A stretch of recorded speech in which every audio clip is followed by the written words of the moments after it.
au niveau des Bassoko. Relatez-nous un peu cette histoire. Merci beaucoup de l'opportunité que vous m'offrez pour parler de ce dossier qui concerne particulièrement le secrétariat général, parce que le site Bassoko, le site dit Massamba, c'est un terrain qui est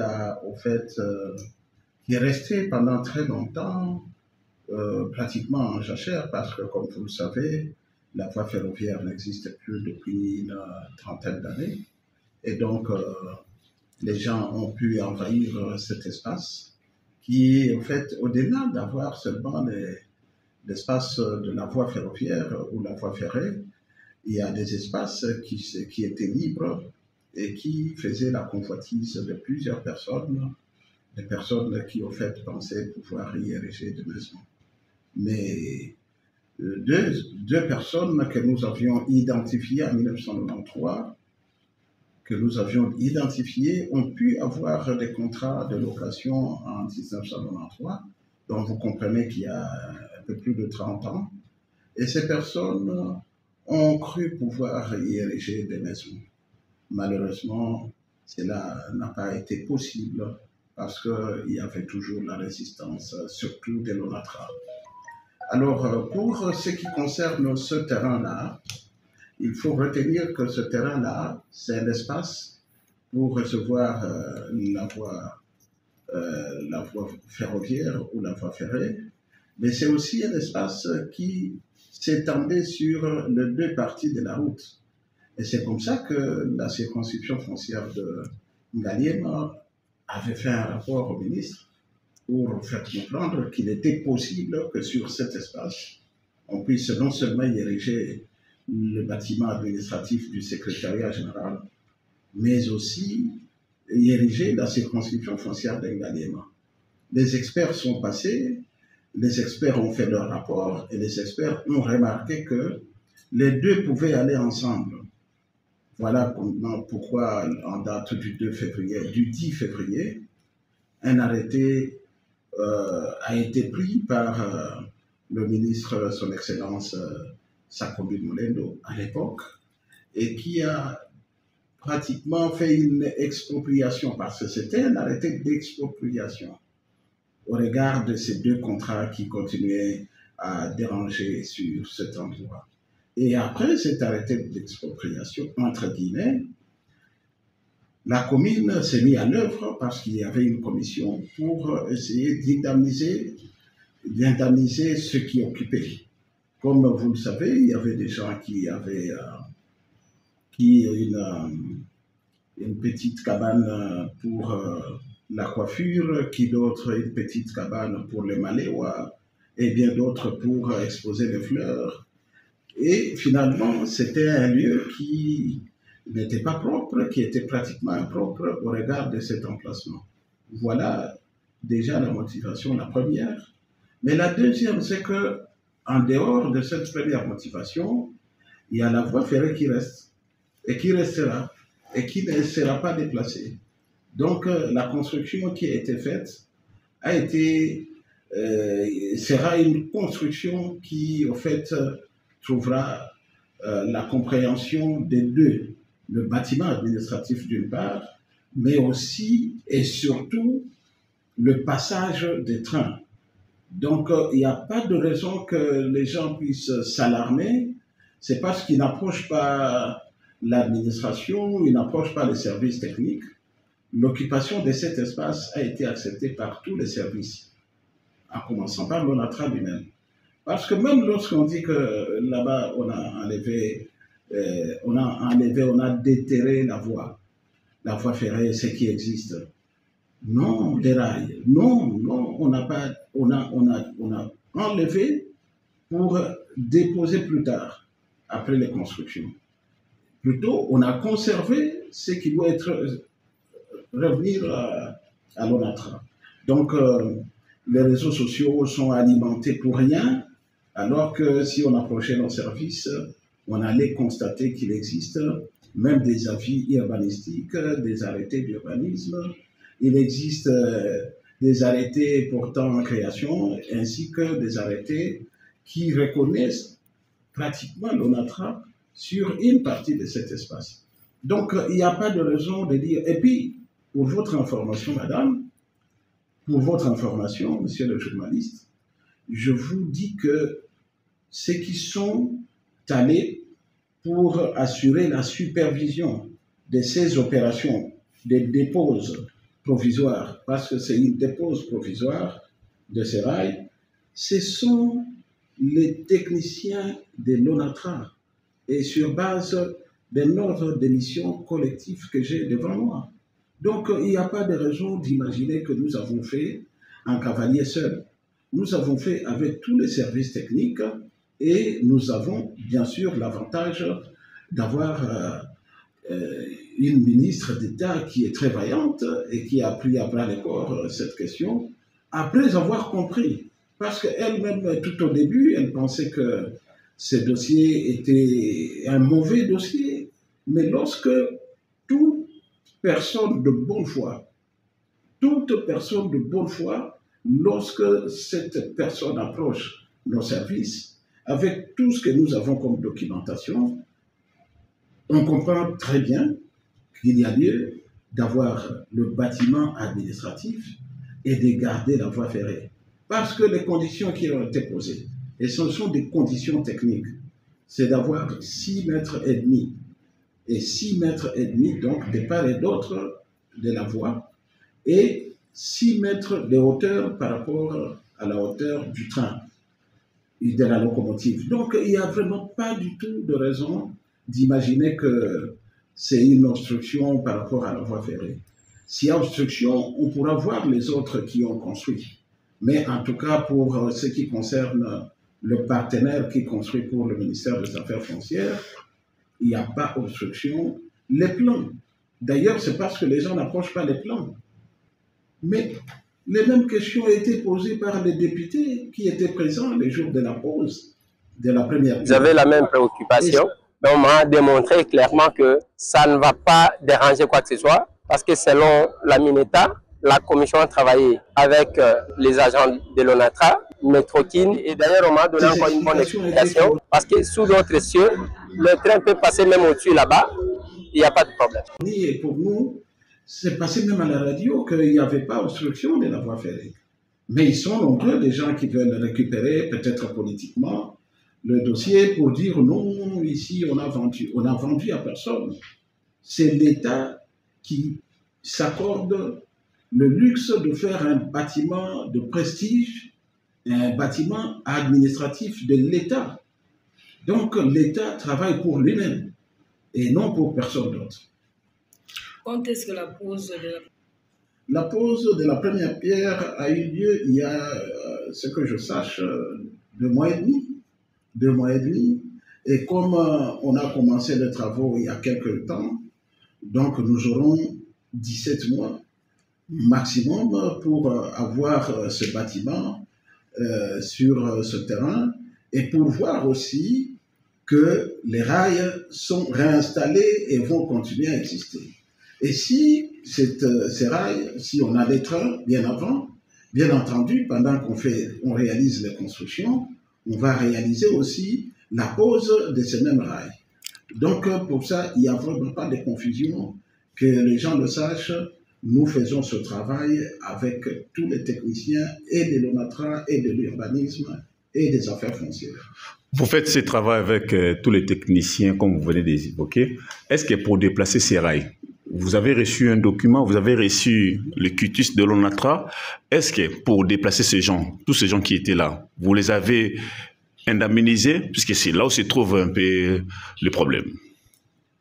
Mais d'ailleurs, tout le monde, je vous dis que tout le monde a été identifié et l'activité de tout un chacun était aussi identifiée et ensuite valorisée par des ingénieurs en bâtiment et travaux publics.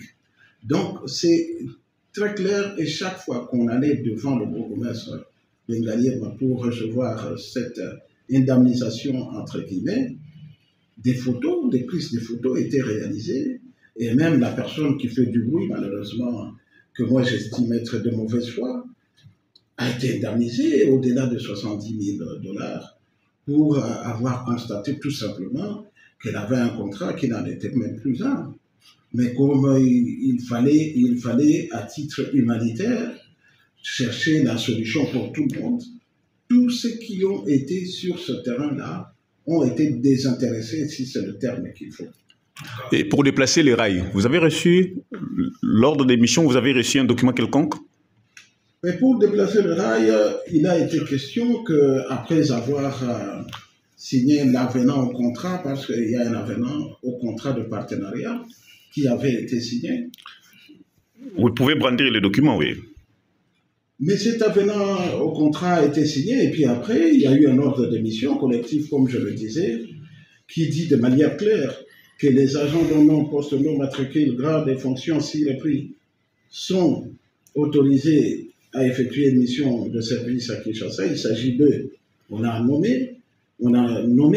placé 7 techniciens, un directeur de département, un directeur de voies et travaux, un sous-directeur entretien, un inspecteur d'études, des chefs de services fonciers, des chefs de brigade, bref, tous étaient sur terrain et au motif qu'il fallait assurer la supervision des opérations de dépose provisoire. Provisoire, cela est dit de manière claire, de la portion de voie ferrée sur l'embranchement voie Ndolo-Kitambo à hauteur de PN Bassoko en vue de l'érection par la société Moderne Construction du bâtiment administratif S plus R plus 5, ça veut dire sous-sol, plus R, rez-de-chaussée, plus 5 niveaux, devant abriter les services du secrétariat général aux affaires foncières.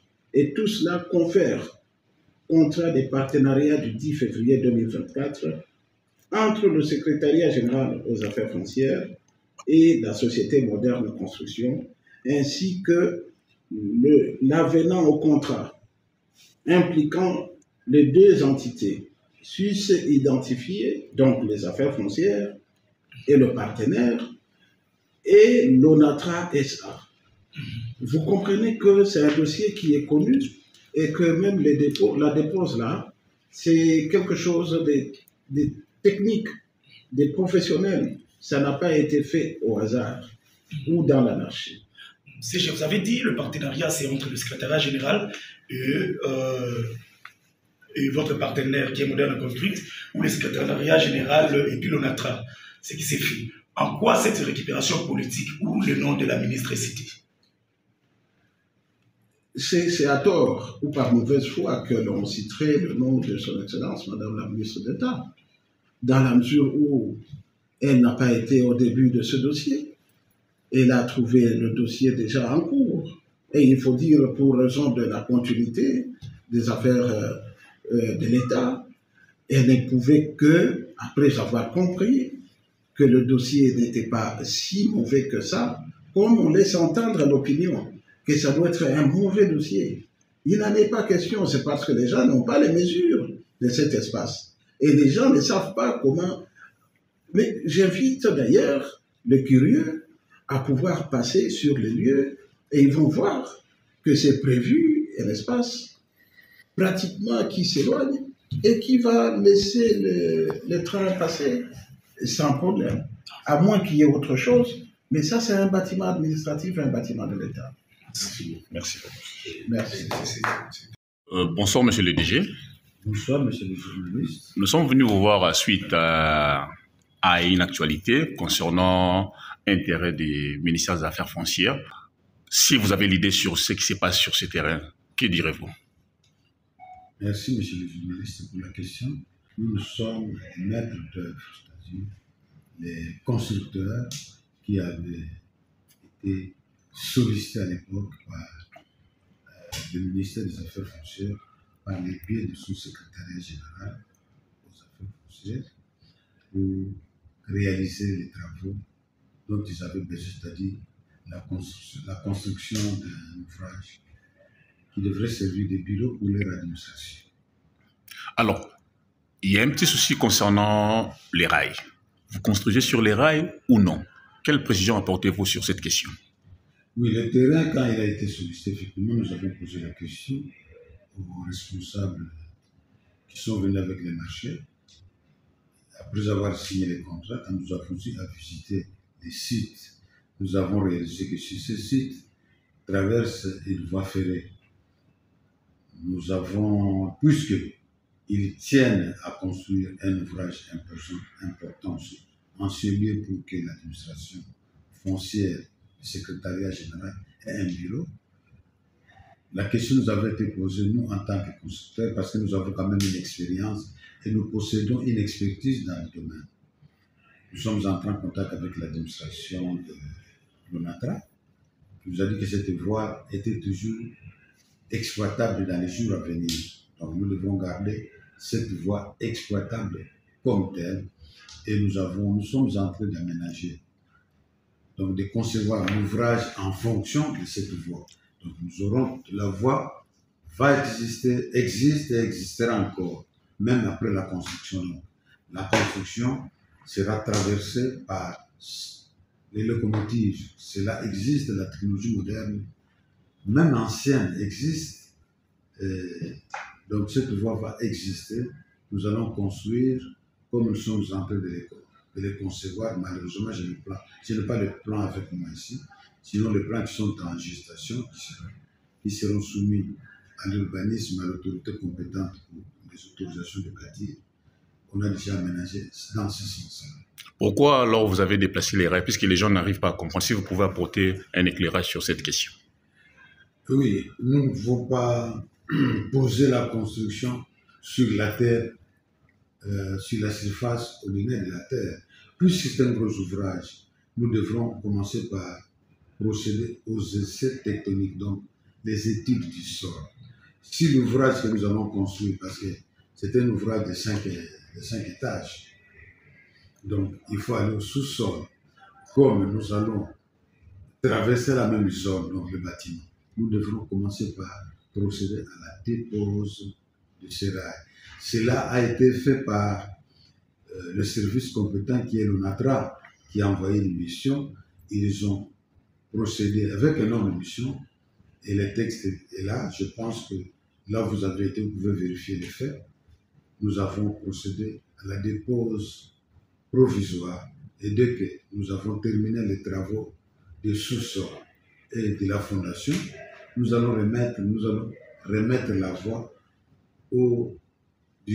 à la tracée initiale en respectant les normes qui nous avaient été recommandées, c'est-à-dire de part et d'autre, il fallait être parti de l'axe de la voie à 6,5 mètres et la hauteur, le gabarit à 6 mètres sur l'auteur.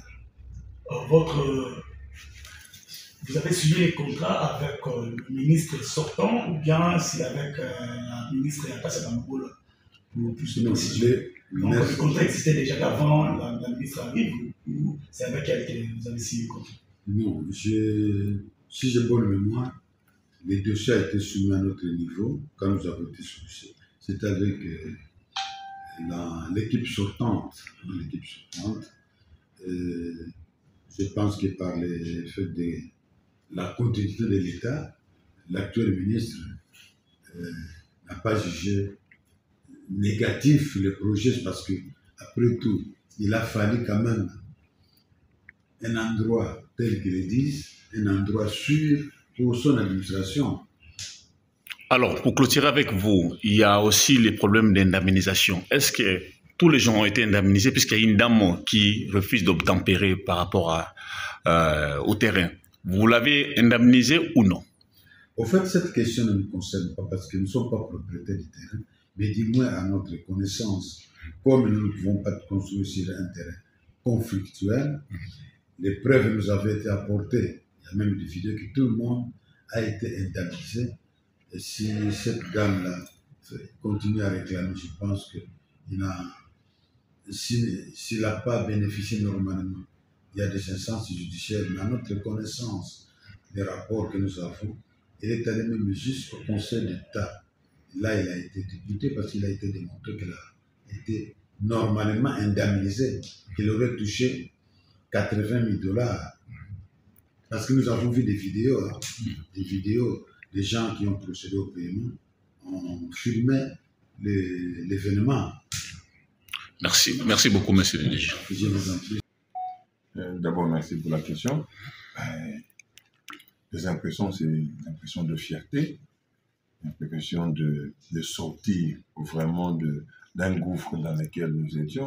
Nous avons travaillé et nous continuons de travailler dans des conditions lamentables, dans des conditions qu'on ne peut plus supporter.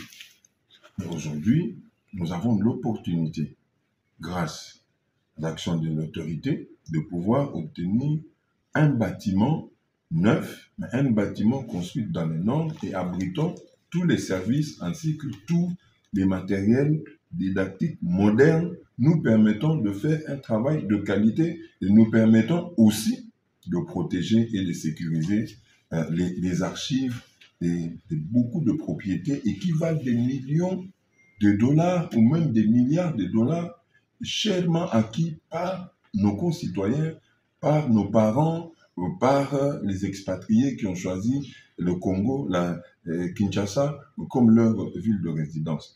Et si ce bâtiment nous vient, c'est pour que nous puissions travailler dans de très bonnes conditions et sécuriser ces patrimoines chèrement acquis par les citoyens.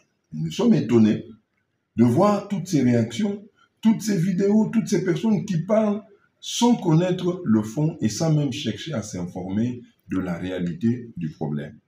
Au jour d'aujourd'hui, le bâtiment qui sera construit, c'est un bâtiment au profit de la population, c'est un bâtiment pour les services publics de l'État et l'espace dans lequel il est construit, c'est un espace de l'État que l'État a réellement acquis, que l'État a régulièrement repris et pour lequel il a attribué au ministère des Affaires foncières afin que l'on puisse y ériger à la fois le secrétariat général et aussi la circonscription foncière de Ngaliema, qui continue de travailler dans des conditions, je vous le répète, inhumaines. Imaginez que nous avons des agents qui travaillent par intermittence. Il y a des groupes qui travaillent le lundi, le mercredi, il y a d'autres groupes qui travaillent le mardi et le jeudi, faute de place. Nous travaillons dans des conditions impossibles. Et là, nous avons l'opportunité d'avoir un bâtiment qui nous permettra de pouvoir bien travailler. Et ce bâtiment a été conçu avec la collaboration de tous les services techniques, c'est-à-dire le ministère de l'Urbanisme, le ministère des Affaires foncières, l'ONATRA, qui gère les services ferroviaires, et ainsi que l'hôtel de ville. Tout le monde, et même Metrokin, tout le monde ont été mis à contribution pour que les rails, selon les désirs de l'ONATRA, demeurent parce que pour prévoir à la fois Metrokin ou un autre projet de train qui passerait par là. Donc le bâtiment sera érigé et les rails seront aussi là et il n'y aura aucun problème. Le bâtiment est érigé. Des dispositions légales feront que 6 mètres et demi sera préservé d'un côté et de l'autre et 6 mètres de hauteur par rapport à la hauteur des locomotives. Donc il n'y a aucun problème. Alors je ne sais pas pourquoi les gens s'agitent alors qu'il y a d'autres constructions tout autour de cet endroit-là qui ne posent aucun problème.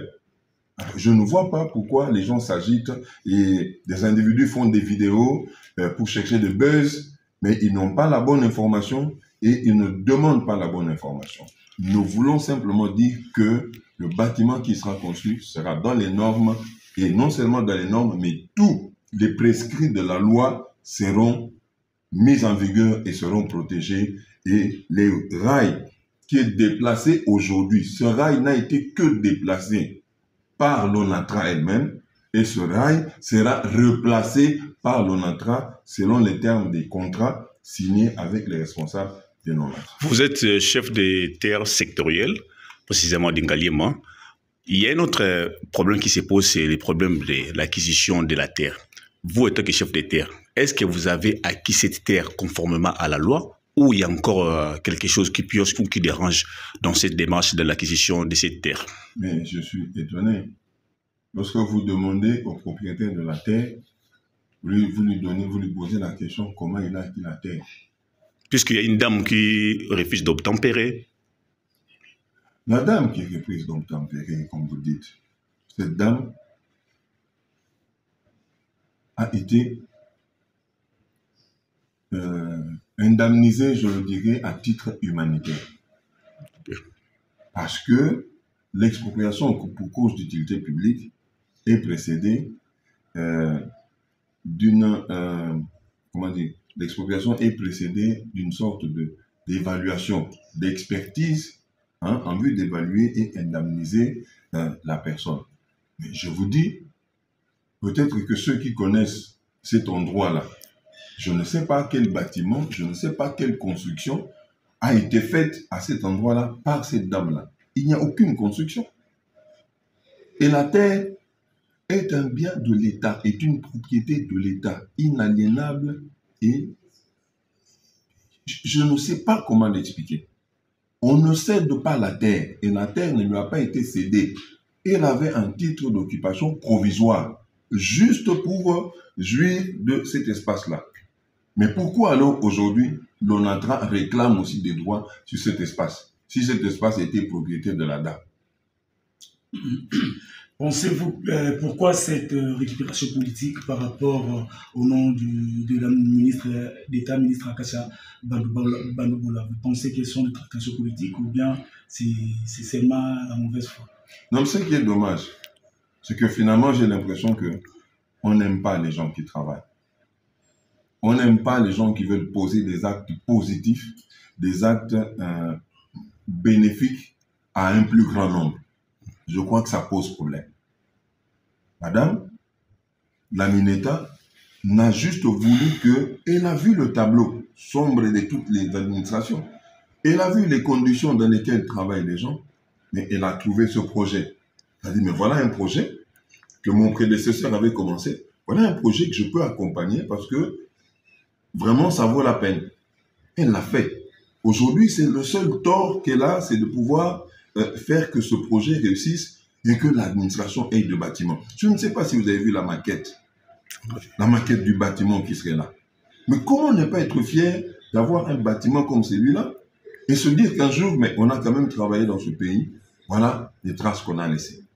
Et ça dérange. Ça dérange qui? Ça dérange les personnes qui ne veulent pas que le Congo se lève, qui ne veulent pas que le Congo aille de l'avant, qui ne veulent pas que le Congo voie un peu plus grand, qui ne veulent pas voir des Quinois vivre dans des conditions les meilleures, qui ne veulent pas que les choses soient mieux.